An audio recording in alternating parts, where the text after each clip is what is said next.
No cenário internacional, o ano de 2017 começa como uma consequência das escolhas populares de 2016. Nos Estados Unidos, Donald Trump vai assumir a presidência.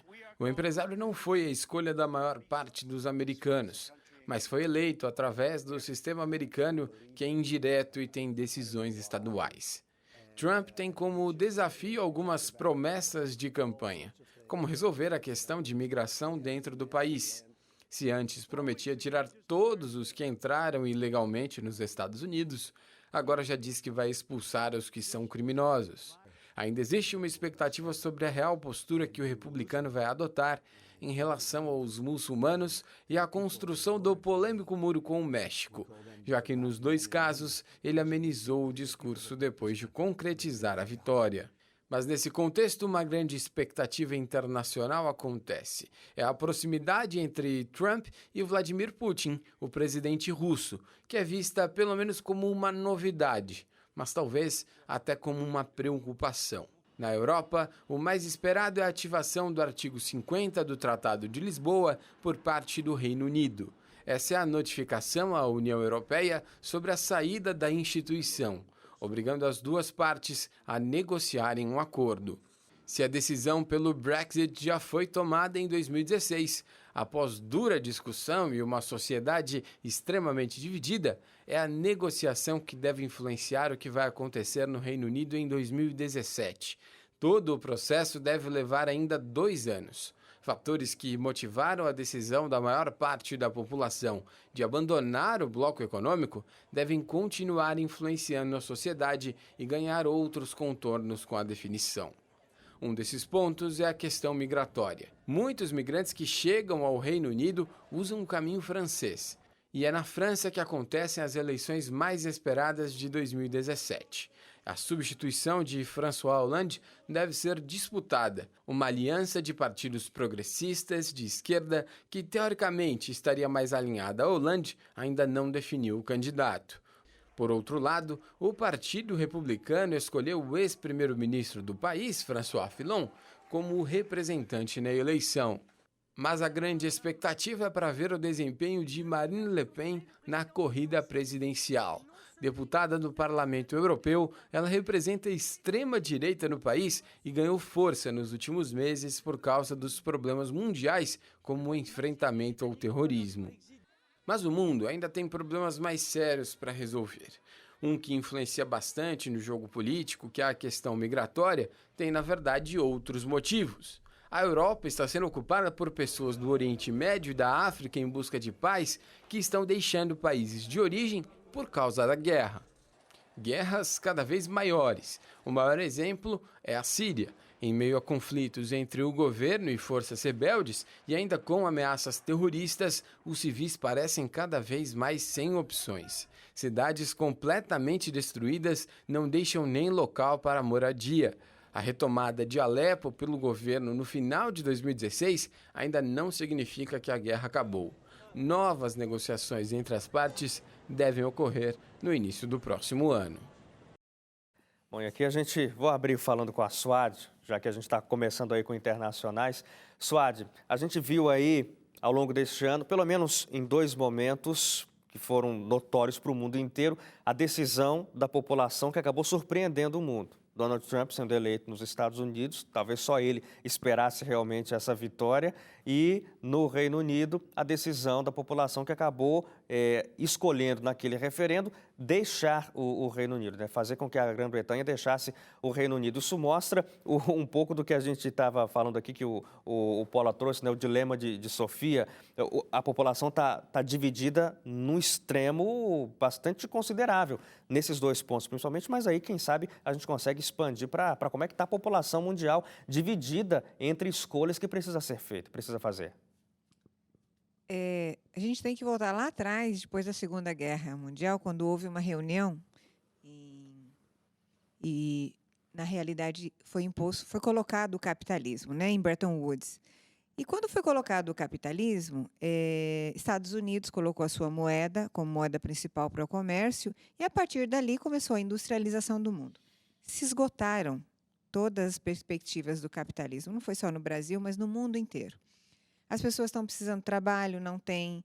Existe uma teoria do Domênico de Masi que diz que um francês, um europeu, nasceria, cresceria e morreria sem nunca ter tido sua carteira assinada. Então, muita gente no mercado, tem gente bem preparada, gente que não está. Estamos falando da parte comercial, Sim. sem falar da parte de guerra também. Quando você tem pessoas necessitadas por uma questão humanitária, seja ela guerra, perseguição política ou perseguição religiosa, ou seja lá o que for, e ela sai de um país e vai para o outro, ela tem que ser bem tratada, de acordo com as normas internacionais. Acontece que isso não está acontecendo porque as pessoas estão super necessitadas. E o que é dado do governo para aquela população é menos do que o suficiente para aquela população sobreviver trabalhando. Você imagina quando você pega milhões de refugiados e coloca naquele local. Não tem para todo mundo. Automaticamente, essa região se fecha e se torna conservadora de novo e não quer mais que ninguém adentre a sua região. Isso é o que está acontecendo no mundo hoje. Ninguém está confiando mais em político, porque o político só pensa em si próprio, é o que nós estamos vendo em todos os locais. Estão confiando muito mais em empresários que deram certo, e eles acham que esses empresários vão achar o caminho das pedras para eles e abrir um grande mercado onde todo mundo vai trabalhar e todo mundo vai ser muito feliz. Eu acho que existe um processo de uma onda conservadorista no mundo, isso é uma coisa geral, né? Isso, a eleição nos Estados Unidos mostra isso. Né? A eleição municipal no Brasil mostrou isso. São Paulo. Algumas eleições em vários países da Europa também, com extrema-direita e direita avançando muito, aumentando o seu prestígio popular. Isso é um fator inegável. E eu tenho conversado sobre isso e eu tenho apontado três motivos principais, não são únicos, mas principais, para esse processo de conservadorismo. Um é a questão do terror, né? O terror ele se tornou mais presente, o terror se tornou mais audacioso, né? Basicamente a partir dos atentados às Torres Gêmeas nos Estados Unidos. Né? Então, o terror é um fator muito importante nesse processo de conservadorismo. Em segundo lugar, a crise econômica, uma crise de longa duração, começou lá em 2008, com uma faceta mais financeira, depois ganhou a economia real e até hoje ela não foi superada, né? Nós estamos vivendo desdobramentos dela. E tem um processo de envelhecimento da população. Isso é um fenômeno mundial também, né? Então, por exemplo, quando pega lá o plebiscito que tirou o Reino Unido da zona do euro, né? O voto das pessoas mais velhas foi decisivo para isso. Os jovens queriam a permanência, os velhos queriam que a Inglaterra saísse. Quando você pega a eleição norte-americana, por exemplo, né, nós tivemos nitidamente um peso muito grande do eleitor mais velho. Maior de 50 anos. Isso. Então, esse conservadorismo que acompanha muitas vezes esse processo nosso de envelhecimento, né, nós somos muito rebeldes na juventude, depois nós vamos assimilando um pouco as formas que estão colocadas, até que a gente se encaixa dentro delas. E a combinação desses três fatores, para mim, ela explica muito esse processo que nós estamos vivendo no mundo. Você tem toda a razão. Agora, o desencadear desses três fatores que você está falando, que são vários, não são só três, eles passaram a ser percebidos depois da globalização. Sim. Foi na globalização que começou tudo isso. Aí começaram a se formar os blocos econômicos, a maior abertura dos países, né? E a troca de pessoas, produtos e serviços entre os blocos. Foi isso que gerou. Eu acredito particularmente que nós vivemos uma crise e até uma descrença, uma desilusão com a globalização.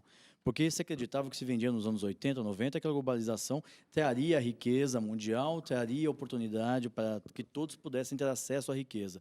Mas não foi isso que aconteceu. Pelo contrário, concentrou ainda mais. Tanto que 1% da riqueza mundial... Existe um processo de concentração intenso hoje. Intenso, muito forte. Então, o que acontece? As sociedades, né, os vários países, né, o caso da Grã-Bretanha, o caso que acontece em outros países, o que acontece? Não estava preparada para poder ter esse problema de pobreza que se expandiu mundialmente, tanto que começou a ter vários imigrantes que começou a se buscar onde podia ter uma eventual riqueza. E com isso começou a ter problemas de emprego nas cidades e tudo mais. Então, o que acontece? Nesse caso, surgiu um discurso justamente conservador, mas é um discurso que fala para o eleitorado: eu vou cuidar de vocês, eu vou proteger, porque nós temos que ser valorizados e não quem está de fora.